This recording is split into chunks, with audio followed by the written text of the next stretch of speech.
आपातकाल।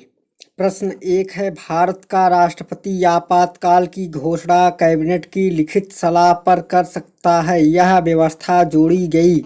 उत्तर है डी, 44वें संविधान संशोधन द्वारा। 44वें संविधान संशोधन द्वारा यह व्यवस्था की गई कि भारत का राष्ट्रपति आपात की घोषणा कैबिनेट मंत्रिमंडल की लिखित सलाह पर कर सकता है।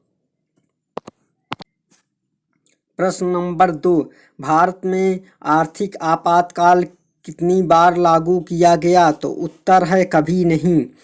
अनुच्छेद 360 के तहत वित्तीय आपातकाल का उपबंध किया गया है। भारत में वित्तीय आपातकाल कभी नहीं लगाया गया।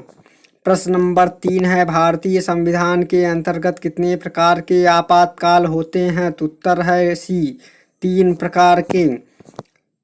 भारतीय संविधान में 3 प्रकार के आपातकाल का उपबंध किया गया है। अनुच्छेद 1 में 352 के तहत युद्ध, बाह्य आक्रमण, सशस्त्र विद्रोह की स्थिति में राष्ट्रीय आपातकाल की घोषणा। दूसरा है अनुच्छेद 356 के तहत राज्य में राष्ट्रपति शासन। और तीसरा है अनुच्छेद 360 के तहत वित्तीय आपातकाल की घोषणा। प्रश्न नंबर 4 है, भारतीय संविधान में राष्ट्रपति को कितने प्रकार की आपातकाल की शक्तियाँ प्रदान की गई है? उत्तर है बी, यानी 3 प्रकार की आपातकाल शक्तियाँ। भारतीय संविधान में असामान्य और साधारण परिस्थितियों का सामना करने के लिए राष्ट्रपति को आपातकालीन शक्तियाँ प्रदान की गई है। संविधान में 3 प्रकार के आपातकाल का उल्लेख है। युद्ध, बाह्य आक्रमण, सशस्त्र विद्रोहों से उत्पन्न आपातकाल। अनुच्छेद 352 किसी राज्य में संवैधानिक तंत्र की विफलता से उत्पन्न आपातकाल। अनुच्छेद 356 वित्तीय आपातकाल। अनुच्छेद 360। प्रश्न नंबर 5 है, भारतीय संविधान के अनुच्छेद 356 का संबंध का महत्व है? तो उत्तर है बी, यानी इसके अंतर्गत किसी राज्य में संवैधानिक मशीनरी विफल होने पर राष्ट्रपति शासन लगाया जा सकता है।